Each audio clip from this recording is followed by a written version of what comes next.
pretty tough act to follow. Pretty inspiring stuff there. If you guys know me, you'll know that I'm a nerd. I like that about myself. I'm not ashamed of being a geek.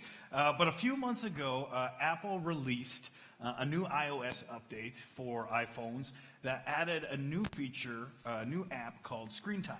And you guys maybe have heard of this. It's popping up on your phones. It's an app that tracks how much time each day and week that you're spending on your phone. And so it will break it down for you, the different apps. It'll tell you how much time you spent on productivity apps. It'll tell you how much time you've spent on social media apps and even on entertainment apps. And at first, I was like, this is really cool. This is a very neat feature, until I slowly began to realize just how much time I was wasting on my phone every day. It was a little bit embarrassing, but I'm going to share it anyways. Facebook and Insta were taking up around 2 hours a day for me.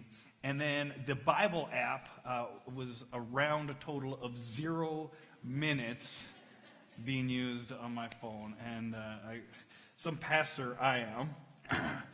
But you know, this device, and if you don't have an iPhone, you probably got a phone on you. This device that we all carry around in our pockets is some of the most powerful technology that has ever been created. Anything you need to know in the entire universe is right here on this phone. Anybody you ever need to contact is right here on this phone. And see, we live in an age where we are more connected and more accessible than we have been at any other time in history. And yet, for some reason, studies consistently show that feelings of loneliness and isolation are actually on the rise. Studies show that the more time you spend on social media looking at other people's lives, the more unhappy and dissatisfied you become with your own life.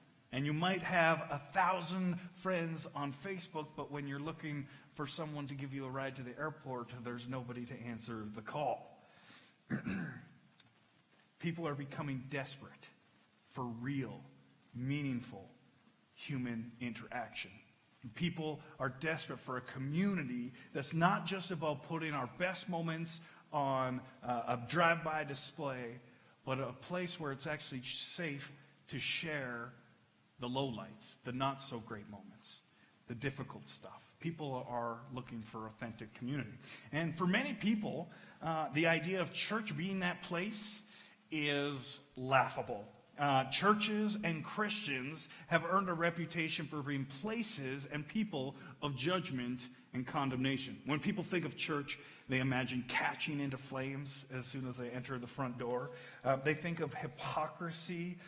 Church to them is just not a safe place. And let's be honest, some of the things churches have done over the years, we have rightfully earned that reputation. Churches have made a lot of mistakes in the past. And I've told you this fact before, that people are so wary about coming to church, so skeptical that we often get questions sent to our Facebook page. People message us questions asking if they're even allowed to come to one of our services. In a world that is desperate for inclusion and acceptance and community, churches should be known as a place where everyone is welcome, where nobody is perfect and anything can happen, but instead people are skeptical of us, and I don't blame them. But if you've come to Fort City for any length of time, then you know something different about us. You know that everyone is welcome here, that we do not turn people away, and that this is a place where you can come as you are.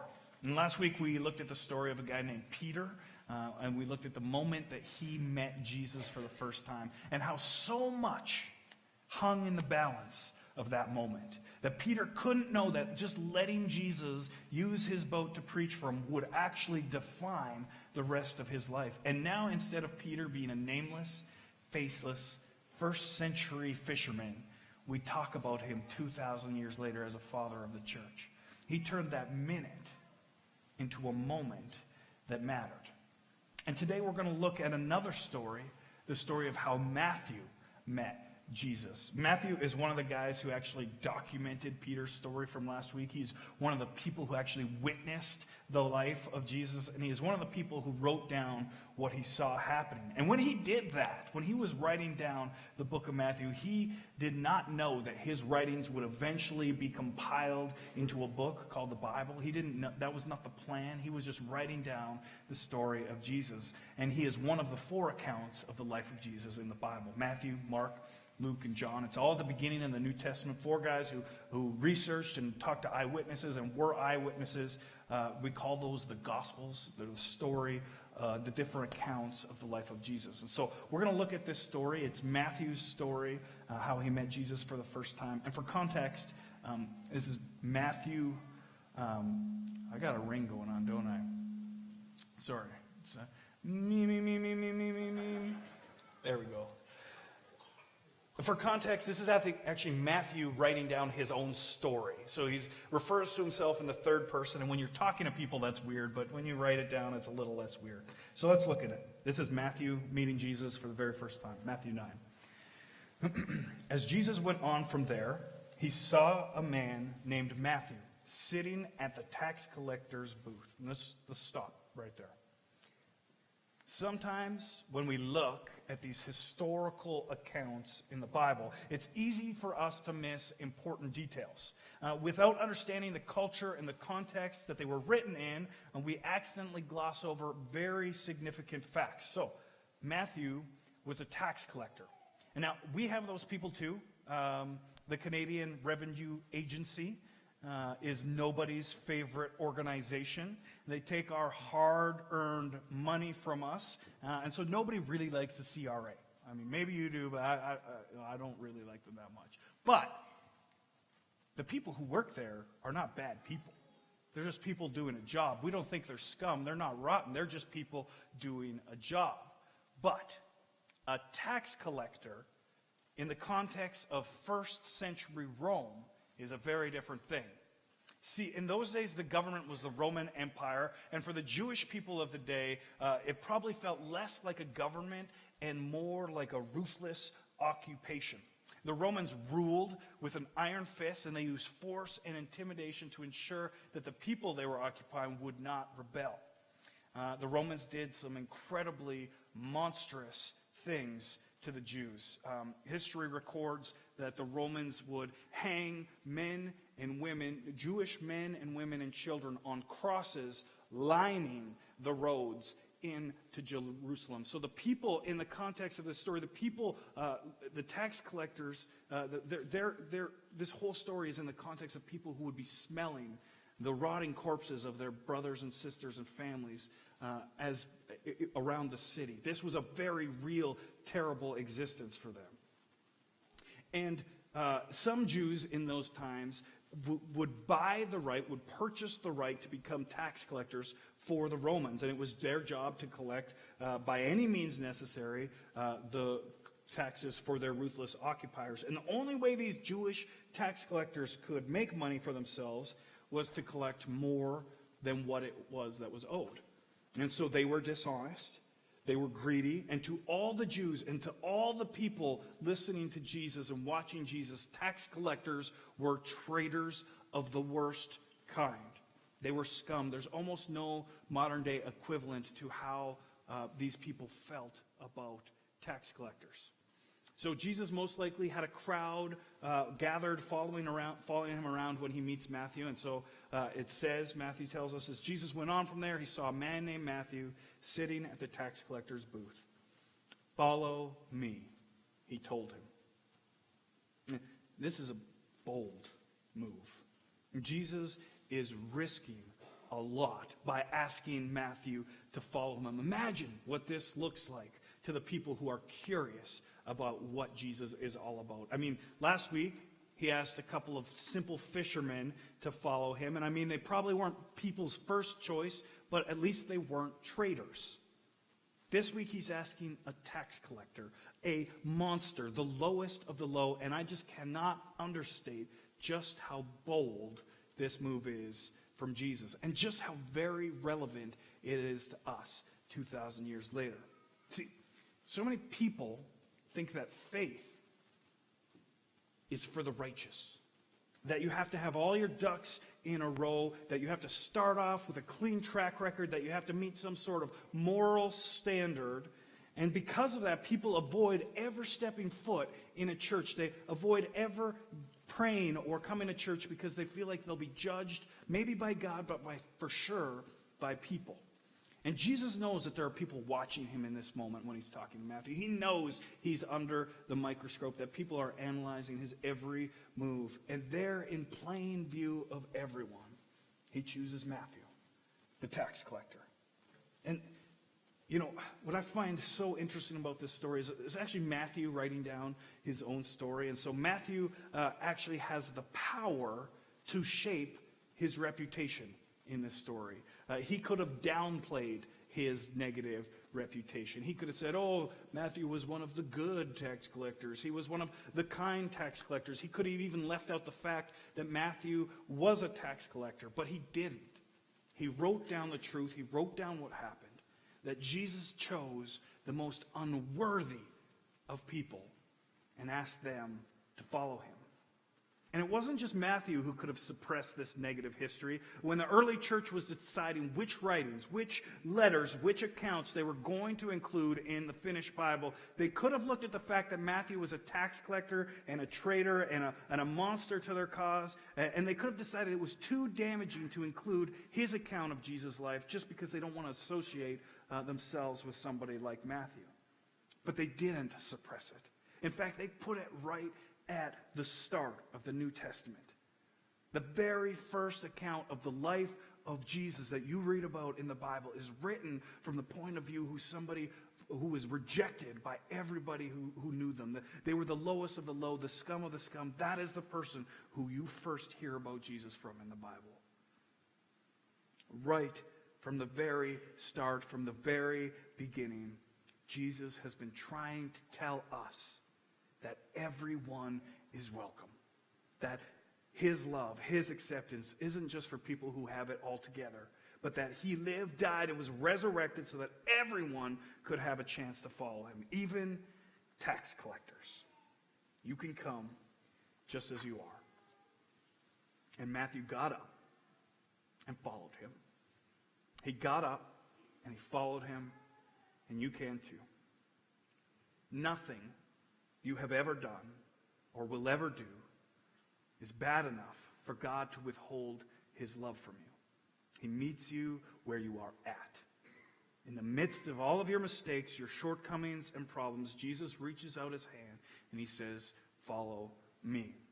So, Jesus meets Matthew. He asks Matthew to follow him. Matthew packs up his tax collecting stuff, whatever that is, and he invites Jesus over for dinner. Right there.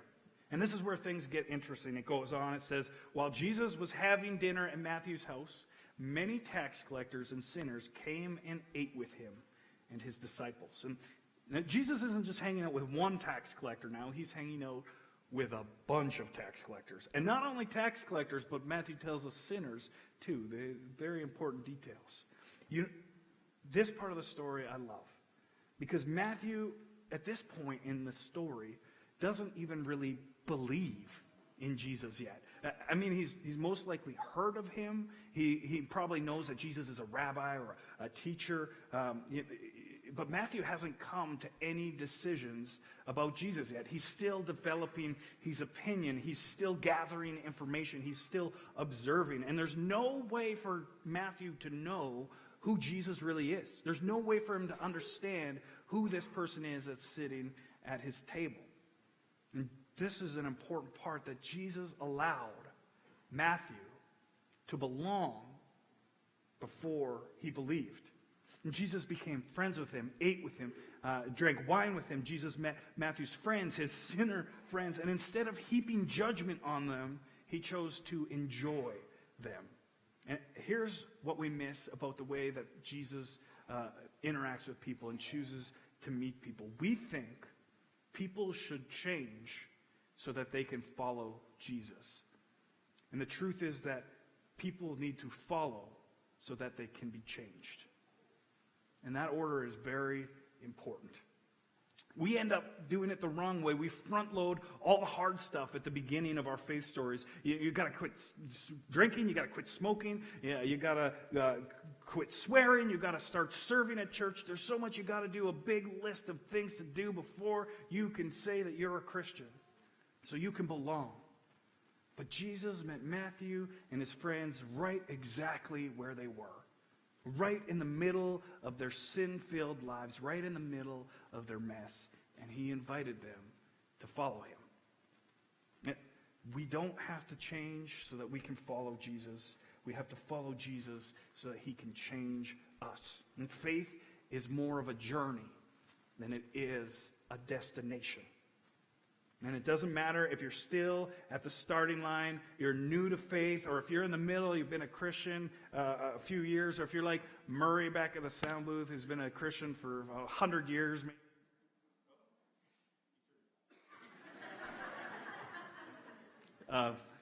Note to self, do not mess with the sound guy. It doesn't matter where you are on your journey, as long as you're journeying, as long as you are following.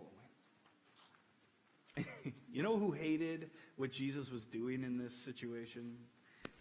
The Pharisees, the ultra-religious people. They couldn't believe that Jesus would even associate with scum like Matthew and his friends. And he tells us, Matthew 9, 10, 11, continues the story. While Jesus was having dinner at Matthew's house, many tax collectors and sinners came and ate with him and his disciples. And when the Pharisees saw this, they asked his disciples, "Why does your teacher eat with tax collectors and sinners?" What's he doing? Doesn't he know that if he wants to be taken seriously as a religious man, that he can't associate with people like that? Doesn't he know what this will do to his reputation? Doesn't he know that this is going to hurt his witness?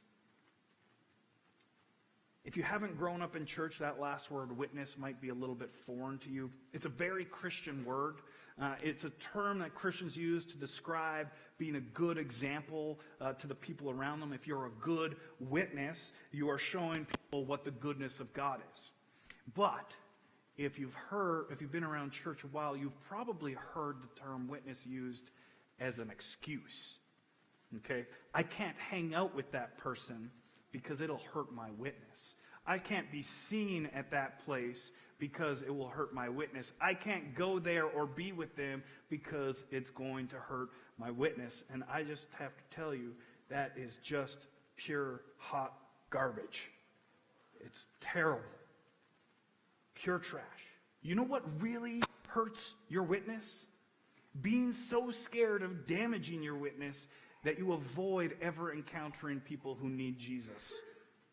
That you refuse to go places where people might be sinning. That you can't be a good witness if you only do it in the privacy of your own home on your own terms. And you know who didn't care about his witness? It was Jesus. And he was often accused of being a glutton and a drunk because of the people he chose to spend his time with. And I suspect, I don't know for sure, that he wore that rumor like a badge of honor. You know, when 6 years ago, Doug asked me if I wanted to be part of the leadership team here at Fort City, part of the team that kind of shapes things and helps decide what kind of church we're going to be, I was kind of shocked. See, at the time, I did not have a very good reputation. I partied a bit. I definitely drank more than I should have. I spent a lot of time in a lot of places that you would not normally find your average pastor. And I remember telling Doug that I might not be the best choice, that I would for sure do better, but I probably wasn't going to stop hanging out with my non-Christian friends, and that would mean pictures of me at bars or toga parties or around drinking games would show up online, and that could be potentially damaging to the church's reputation. Now, I would know that I was being good in those places. I would know that I was being responsible, but that the pictures could tell a different story to people who don't know me.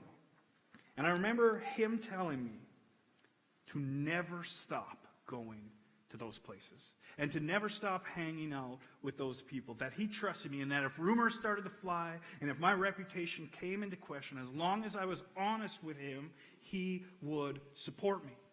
He knew that people who need Jesus are generally not hanging out in the parking lots of churches, that they are searching for meaning and happiness in bars and at parties and in dark places, and they are just not finding it. Doug was telling me to choose mission over reputation. And that in the church world is almost unheard of. This is the person leading our church, you guys. Mission over reputation. And for Jesus, it was more important for him to be able to reach people like Matthew and his friends than it was for him to impress religious people. And I think that that is a good way to be. So Matthew goes on. He tells us that Jesus was pretty annoyed when he heard what the Pharisees were questioning him and why he was hanging out with these people. And this is what he said. On hearing this, Jesus said, "It is not the healthy who need a doctor, but the sick." And this is where it gets good. Oh, it stings them good. "But go and learn what this means. I desire mercy, not sacrifice. For I have not come to call the righteous, but the sinners." See, it's easy to miss here, but Jesus is really digging at the Pharisees. He quotes Hosea 6:6, which is an Old Testament Jewish book, Jewish prophet, who the Pharisees would know for sure. And Hosea said that God says, "I desire mercy, not sacrifice." And Jesus is quoting this to them, and he is saying, you religious people, all you do all day long is follow rules and read the scriptures. All you do is read and learn and read and learn. And with all your reading, you have still got it wrong. If you are confused as to why I am hanging out with sinners, then read it again. And this time, try to learn something. I desire mercy. I am here for the sick and the lonely, for the lost and the skeptical. All the things you Pharisees know, and yet you do not know this, that God's heart is for the sinner. A few years ago, our Fort City worship team led worship for the community-wide Good Friday service that happened at another church. And I had a friend of mine who was not a Christian. He was a good guy, lived a good life. You might know him. His name is Neil. But he didn't subscribe to any sort of faith. He was not a Christian, or he wasn't really anything. And so I invited Neil to come and see us play at the Good Friday service. And I kind of did not expect him to come. And so the service started. We led worship. Things really went well.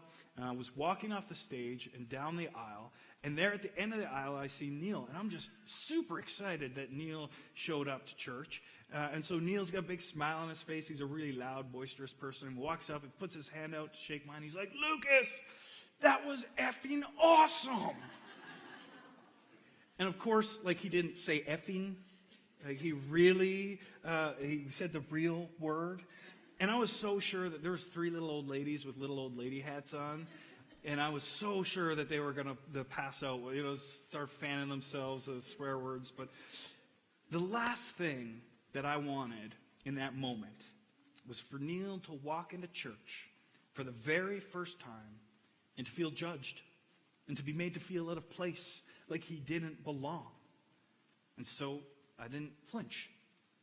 I told him, that is probably the best compliment I've ever gotten about my worship leading in my entire life. And to this day, that is true. That is the best compliment I've gotten. I didn't flinch at the F-bomb, because you can't flinch. There is just so much judgment in a flinch. Jesus is hanging out with Matthew and these tax collectors and all these non-religious people, and the wine is flowing, and I guarantee you there are some dirty jokes being told, and less than righteous talk is happening around him. And do you think Jesus is sitting back with his nose up, rolling his eyes? You think he is acting all uptight about non-religious people doing non-religious things? You think he's huffing and puffing every time someone says something that's a little off color? No, he isn't. And you know how we know he wasn't doing that stuff? Because he got invited back. He got invited to lots of parties with lots of non-religious people, with lots of sinners and tax collectors. He kept getting invited to their houses because they enjoyed him. People wanted him to come over whether they believed he was something special or not. He had room in his life for people that were nothing like him. Christian, listen to me when I say this, is if all we do is hang out with other Christians in closed-door Bible studies, increasing our knowledge, and never spend any time with people who don't believe, then we have become just like the Pharisees. We have missed the point. Jesus came for everyone. His hope is for all of us. His message of peace and love is not just for the righteous. It is for the unbeliever and the sinner too. And it is especially for them. At Fort City, we want people to know that everyone is welcome here. That you don't have to have your life together to come here. That you don't have to be perfect to attend. That you don't even have to believe to be part of what we do here. Like I said last week, you can be a skeptic. You can fact check all the messages. You can sit during worship. Keep your eyes open during the prayer. You can do all of that stuff. You can listen and learn and follow along before you make your decision whether or not you think you believe. I'm going to invite the worship team to come back up here now. And we're going to sing a song together. And we're going to finish the service that way today. And I want to create a moment for us where we can slow down, where we can reflect on this story of Matthew and consider the invitation to come as you are. Now, I've said some important things I want us to remember, and there's something that I want us to try this week. So let's recap. First, Jesus chose Matthew, the tax collector. A man with a terrible reputation, a man who was dishonest and a traitor to his own people. And Jesus wanted this man, and Jesus asked him to follow. And nothing, what we have learned from that is nothing you have ever done, nothing you could ever do, nothing that people can ever say about you or make you feel can put you outside the circle of people that Jesus wants to invite to follow him. If you are here today carrying shame and baggage and you're tired, it might just be time to put it down. There is room for everyone. And some of you are here today and you need to know that you belong somewhere. Maybe you need to discover that you belong here. Second, Matthew started to follow Jesus before he even believed in him or understood who he was. Matthew took small steps. He didn't believe right off the bat. He didn't drop everything and give his life to the cause right at the start. When Jesus asked him to follow, he just put down what he was doing at that moment and gave him a chance, invited him over for dinner. And some of you here today just need to keep coming back. You just need to decide to come back on Sundays and participate and listen. You need to give this place a chance this year. And maybe for you, hearing might turn into believing. Third, Jesus was not ashamed to be seen spending time with Matthew and his non-religious friends. He didn't care if people gossiped about him or looked down on him. He knew that his message of acceptance and hope was for everyone, and especially those who didn't know it. He knew that if he wasn't willing to meet them just as they were, that they might never get a chance to hear the truth. Some of you are here today, and you need to decide to not be satisfied keeping your faith to yourself anymore. That there are people in your life, and maybe people on the very outskirts of your life, that you need to be willing to talk to about your faith, that you need to be willing to invite to church, to invite to a community group. Maybe for you, it's time to step out of your comfort zone and put your faith out there. And last, Jesus always invites you to come as you are. He will meet you right where you are at. But what you are going to discover over the next few weeks of this message series is that you may come as you are. But an encounter with Jesus might just leave you changed forever. Let's pray. Father God, I thank you this morning for the chance that we have to come to this place, to worship together, and to look at your word and stories. And Father God, I pray that today, if there is anybody in this room or watching online that's feeling shame and guilt, and feeling uncomfortable, like they don't belong, like they've done too much, gone too far, been gone too long, that you will remind them that you will meet them right where they are. And your Holy Spirit right now in this moment will be drawing them to yourself and reminding them that they are exactly who you died on the cross to save. And for those of us in this room, Father God, being Christians a long time, would you give us a renewed boldness to share our faith? That we would not have fear of going into dark places, uncomfortable places, that we not have fear of sharing our faith with our friends who are far from you. But that, Father God, you would give us the courage, the boldness, and you would give us the words to say that so we could share this hope that we have discovered in you. I pray that in all that we do, that we'll be lifting